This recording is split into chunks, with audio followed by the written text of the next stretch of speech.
Okay, we are. Okay, welcome everybody. This is Eli Bedrosian. This is the first video in the After the Session video series. I'm here with Suzanne Berndt. And say a little bit about yourself and a little bit about your practice, if you don't mind. Yeah, well, Eli and I are colleagues. We work at PCS, and I work mainly with adults. I don't work with children, and I specialize in trauma and addiction. And oftentimes working with women, but also I have a male population that I work with. Okay, good deal. So we talked about, maybe we'll talk a little bit about somatic experience. Right. Let's start off with, why is it important to get out of just neck up and head and into body as far as with trauma? So they've got empirical evidence now that's showing that trauma resides in the body. Oftentimes the event, is the trauma, but the trauma actually takes place in the way that the body responds. So we've typically, as our culture, we typically hang out up here, feeling, having a felt sense of the body, having emotional content, oftentimes is really hard. And not being able to do that results in things like compulsive behavior, addictions, trying to numb whatever it is that we're feeling. So getting in the body is a really good way to have trauma resolution. We can work with the body, and it's amazing how it works. When you say getting in the body, what do you mean? Well, so what we do is there's talk therapy. That's what we do. We're talking and we're kind of checking in with each other. But I'm also will ask the client to track what's happening. What are you noticing? And responses can be anything like, okay, my chest is getting a little tight, or I'm suddenly feeling kind of sweaty, or things are starting to shake a little bit.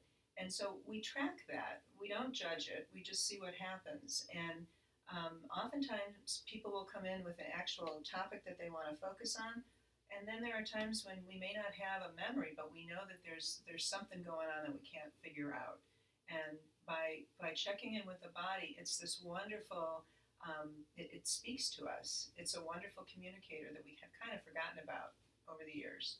Okay, gotcha. And so when people don't have memory, can you still work on things with them? Absolutely.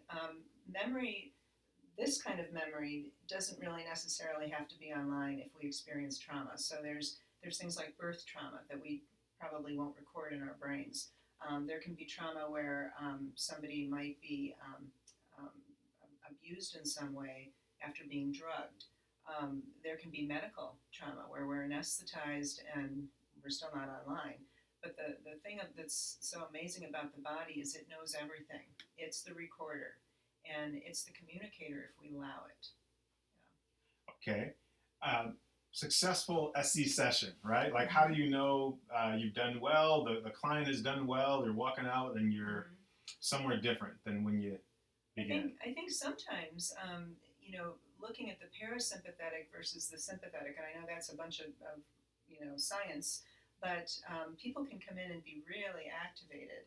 And if there's some success around what we've been doing, instead of a contraction of the body, we'll feel an expansion, and the parasympathetic nervous system will come online, and there'll be a calming and a settling. And hopefully people will walk out feeling a little better than when they walked in. Okay, gotcha. And you're just asking them and kind of checking with them. Yes, they're the ones that are leading me, and I just walk alongside. Okay. Let's move one last question. But so when folks, let's say through their life, different experiences, being in their body is not a safe thing. Right. How do you work with that? Gently, very, very gently. And we don't want to throw anybody into a place somatically where they're not ready to go. So we do this thing called pendulating.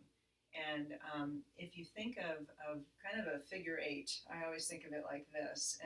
And so we check in a little bit, which may be what we call a red vortex, where things are a little uncomfortable in the body, but then I can help you and I can cue you and bring you back into a blue or more pleasant vortex. And so what we're doing is we're developing kind of a metaphorical muscle for how can I feel, how can I regulate, how can I tolerate, and be resilient around it. And it takes practice, but it's really effective when we do the Yeah, great. Okay. Yeah. So much more about somatic experience. Just wanted to take some time to sit with Suzanne and kind of get her perspective on that. So I want to thank you so much My for pleasure. for being here and just chatting with us. Thank you. Good Thank to you. see you. Good to see you.